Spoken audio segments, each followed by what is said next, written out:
Hey everyone, it's Gina. You're listening to Seer Sessions. In today's episode, I have a recording I'm going to be sharing with you. It really is kind of a hypnotic journey 101. So you learn a little bit more about hypnosis, but specifically you learn about what do we do in this hypnotic state and how can you prepare to go on this hypnotic journey. I think it's normal to have a little apprehension of what is going to happen when I go into this hypnotic journey. And the first time I ever did a hypnotic journey at home alone, I was the same. I was like a little bit scared. If you have, a little apprehension, I totally get it. This episode should answer all your questions. Of course, if you have questions left over, you can always email me. My email is in the show notes. Takes a few days sometimes for me to get back to you, but I always read them and I always respond. There's also a PDF that I'm going to link in the show notes, and that's just a short, quick version of how to prepare for a hypnotic journey, just in a PDF version. So hopefully this alleviates any fears or stress you have, because we've got so many hypnotic journeys coming up for the rest of the year. In yesterday's podcast episode, the anatomy of a hypnotic journey, the types of hypnotic journeys that I do and the different parts of each journey. And then 2 episodes ago, episode 214, I talked more about expanding awareness. I give you an example of that, a recent real life example of it. And I also cover the topics that we're going to be going through. Each week is going to have a theme. And each week within that theme, there's going to be 3 hypnotic journeys. So the previous 2 episodes tell you a little bit more about what's coming, a little bit more detailed to help you get just as excited as I am. And then today I have this video for you, just helping you get prepared for this hypnotic journey. Let's get into this video. The history of hypnosis is as ancient as sorcery, magic, medicine. Indeed, hypnosis has been used as a method in all 3. And there's even, I go even more into the history of hypnosis and theories behind what are we accessing in past lives in the latest Past Lives in the Divine podcast episode, which if you're listening to the replay, I believe that's episode 167. So if you want to know more about it, but the history of hypnosis goes back even to like the Druids, the ancient sleep temples, it goes back so far. Another person who is in this field of regression therapy talks about how hypnosis itself, I love this definition. It's an intricate tapestry still in process of being woven with many threads of theory and practice. And we talk about this a lot actually in the hypnotic arts training, or we go deeper into the history and just the theories behind it. And I really do believe that humans are evolving, like our minds are evolving. And with that, I think we're going to be able to access even more information in these unseen realms with hypnosis if we want to. And yeah, so I love the idea that it's still in the process of being woven. We're still learning about hypnosis. We're still learning about the human mind. And it's kind of fun to be a part of and get curious on what this journey is going to be like for you. Okay, so how hypnosis works. So in our brains, we have different brainwave states, and they go from totally awake to totally asleep. And hypnosis happens right in that space before we completely fall asleep. So in that space, we are completely relaxed and our senses are actually heightened.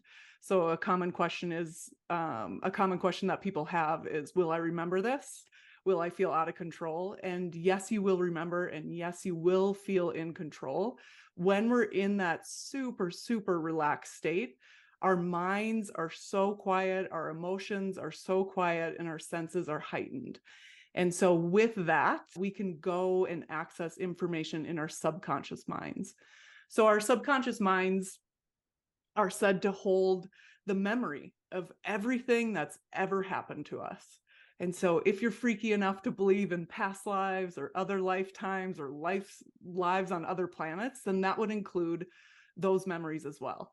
So the idea is that we move into that hypnotic trance state, and then we're able to, with our intention, set the intention to go looking for these things.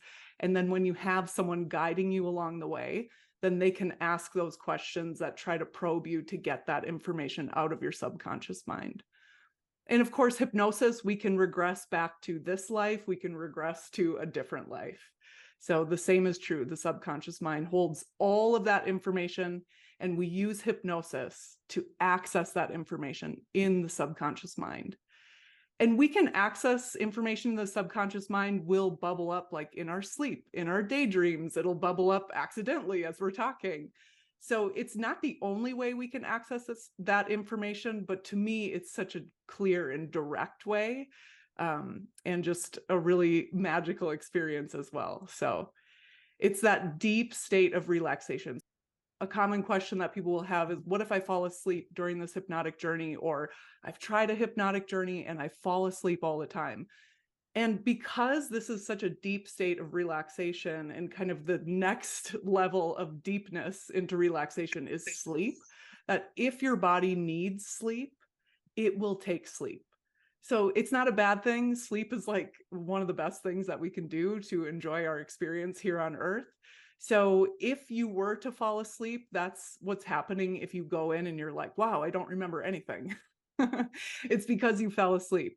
So with that, just know in the future when you're doing it, just maybe make sure you get a good night's sleep the night before, or maybe you don't do it right before bed, or maybe you do it earlier in the day, or maybe you do it in a seated position instead of totally reclined. So there are different ways to do it for sure. It's not a bad thing. It just happens. And if you need a nap, your body takes a nap, and it's a beautiful thing. And you're still getting those hypnotic suggestions. Even if you are sleeping, as we move through this past life journey, if you were to sleep through the whole thing, I'm giving you hypnotic suggestions to remember it in the future, to be able to integrate these insights, this wisdom into your life in a way that helps you and helps your intention for the journey. So you will be getting that information. Our subconscious mind is always aware, it's always awake. And hypnosis is just a great way to get in there, get to that space, get that information.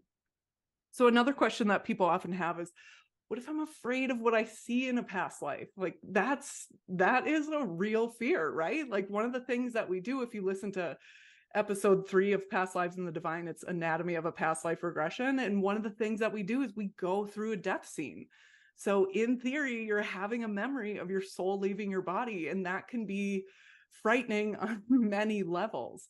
So I totally get that. But what's so cool about the death scene is that everyone who goes through it is like, whoa, that was not that bad at all. And it's one of the things that I think is so healing about past life regression in a way that most of us are not even intending. And it's this ease around death, or not ease, but like more of a mental clarity or peace. Like, oh, we really do see it as a transition. It's like, oh, I've been through that transition, you know? And then that way in the future, I know for me, having gone through many death scenes, when someone passes away, I still experience grief and anger and sadness and all of that.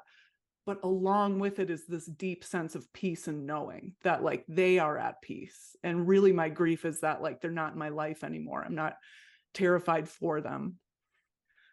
Oh, so that's kind of a little bit of a tangent. So it is really normal for people to have fears of anything that they're going to see, or maybe you have nightmares and you're like, maybe this is a past life I don't want to experience.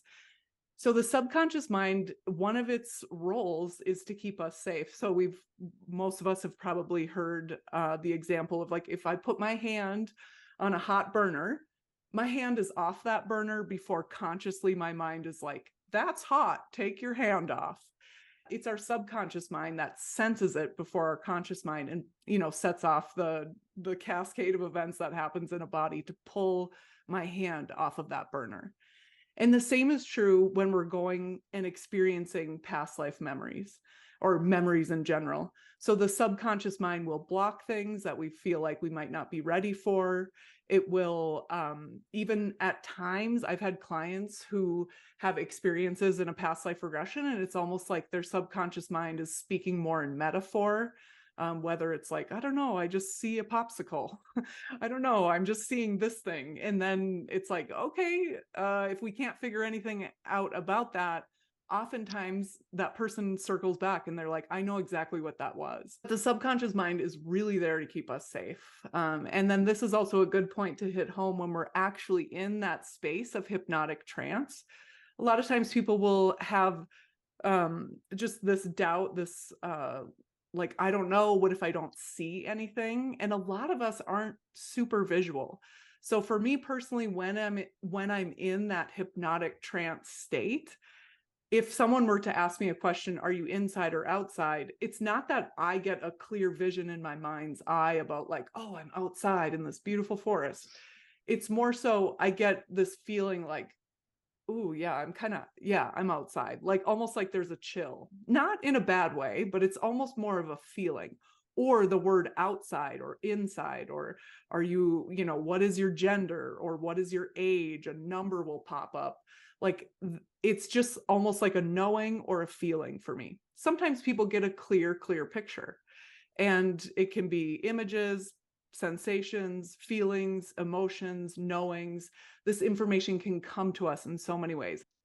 Okay, more on hypnosis, how it works. Everybody can do it. We all pass through this hypnotic trance state on our way to and from sleep. And then another thing, all hypnosis is self-hypnosis. So I am not personally trained in any sort of entertainment or stage hypnosis, but the hypnosis that I do, trained through the National Association of Transpersonal Hypnotherapists, it's all about healing, a little bit of entertainment, lightheartedness, exploration of the unseen realms. And so with that healing piece, it's all about you wanting to do it and you allowing yourself to relax and you getting weird and just observing what comes to mind as we go on this hypnotic journey. Really, if you don't want to be hypnotized, if you don't think this is going to work, it's not going to work. Like everybody can be hypnotized. Everybody has this ability unless they don't think so. And then it's literally the power of that human intention of, I will not go anywhere. You will not go anywhere. And it really is that easy. And I truly believe that. And that's why all of my one-on-one sessions, all of my clients go somewhere. They all get something, even if it is not what they expected. But I think it is because I truly believe that everybody can be hypnotized. So I'm not going to give up on you in a session because I know you'll get there. We just have to relax more.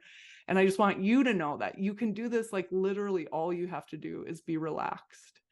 And even if I do the induction at the end of the induction, when we do this group journey in just a few minutes, if we get to the end of that induction, if you have a feeling of like, I don't think I'm hypnotized, know that that's totally normal. Like I felt like that. It probably took me like over 20 past life regressions where I was the client to really not feel that way, not have that automatic thought. So you have been in hypnotic trance before, whether you intended to be or not. So it doesn't feel that foreign to us. You just feel incredibly relaxed. But is it in the past? Some people believe in reincarnation and timelines. And so, yeah, if you experience a life in the 1700s, that's the past. I used to believe that for sure. Now with my own personal transcendental experiences, like these past life journeys and spending time in the space between lives, myself with clients, I kind of think it's all happening at once. But I am not a capital E expert on this. So I still use the term past, but I don't know. I'm saying more and more like other lifetimes, another lifetime, a different life, because is it in the past or not?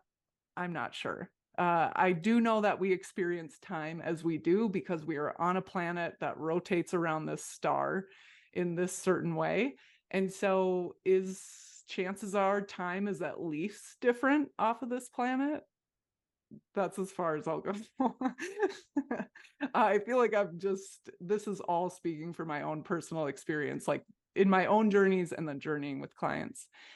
Another thing too is like, are they just my lives?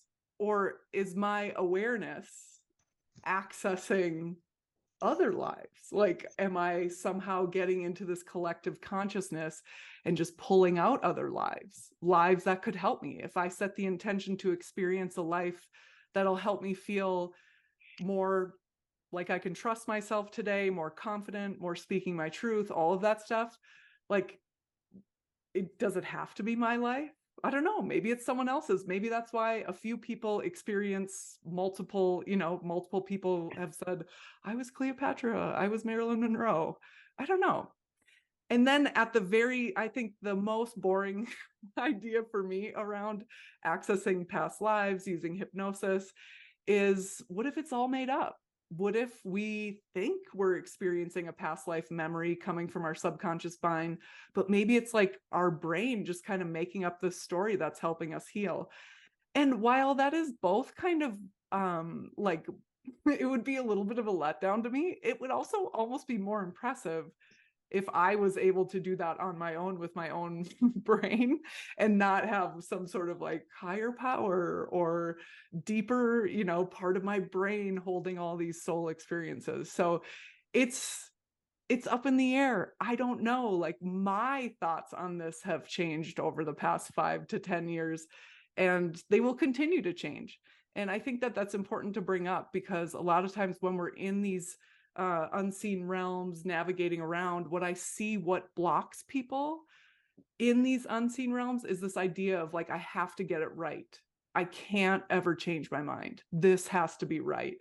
And it's just not true. It's not needed, and it's not helpful.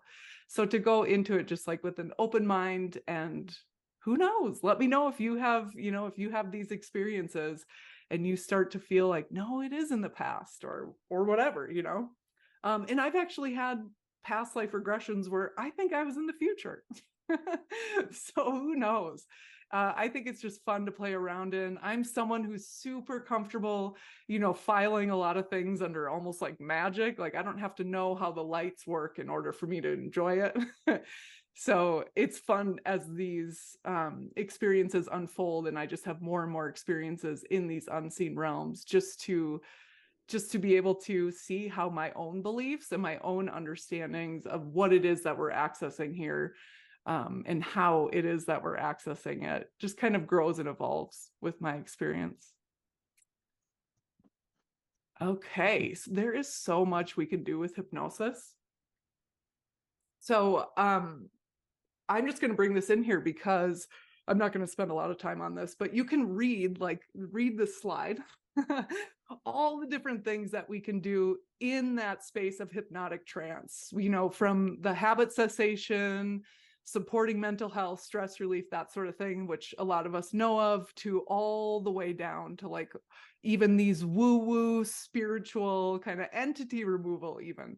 So there's so much that we can do with hypnosis. And if any of this like kind of makes you like, hey, I want to learn more about that, I've talked about all of this pretty much on my podcast. So you could always go to my podcast and search any of these. So much that we can do in that hypnotic trance space. Really, what's the most important part is that you find a space that you can totally, completely relax in. And so what I mean is that if you were to fall asleep, you and everyone you love, and even people you don't love, are going to be safe. So my hope is that you don't fall asleep tonight, but you want to be in a space where it would be totally comfortable and safe for you to fall asleep. Okay, afraid of what you'll see. Like I said, I give you cues to help you feel safe. And we're working in that subconscious mind, in that deep state of relaxation. That's where we can access that information. And so that subconscious mind is also there to keep us safe. So just know, even if it is uncomfortable, even if you do experience like grief or sadness or tears of joy, even like emotions are safe. You are totally safe in this container. Just listen, just observe. You will remember. And you know what? It'll be the same kind of shoddy memory, if you're anything like me, as if you and I were having a conversation for 90 minutes. I'd be like, I remember what we talked about, but like, I don't remember every single word. And the same is true with the hypnotic journey. You will remember. And as time goes on, that memory will fade. Unfortunately. That's why I love to like keep notes about my hypnotic journeys and that sort of thing. Okay, and then if you fall asleep, that means you needed sleep. Sleep is like the best thing you can do for yourself. So just try to do this hypnotic journey again. Do it at an earlier time, do it in a seated position, Do it at a time when you're not sleep deprived. Share it with your friends. Do it with your friends on a friends night if you're freaky like that. We'd probably be friends if you're freaky like that. Okay, and then another thing that I really want to hit home, emotions are great. In this hypnotic journey, you might experience really strong emotions, and emotions want movement. They want to be expressed, they want to be moved. And that's the most healthy thing we can do, whether it's joy or grief or anger, rage, whatever it is, just allow that to come up and out. Even if it doesn't seem to make sense, even if you're like, I don't know why I'm crying, just allow it to come up and out. It'll all make sense as we kind of wrap things up at the end. But just to let you know, it's great to experience that emotion. And sometimes emotions are uncomfortable, especially a lot of us are trained that we shouldn't have emotions. And it's just not true. And so this hypnotic trance journey space can be a really cool space to just like really let it out and feel safe and relaxed to do it. Okay, everybody, that is our episode for the day. Thanks so much for being here. I really appreciate you. I'll be back next week with some delicious hypnotic journeys. And if you want to learn more about my work, you can go to seersessions.com.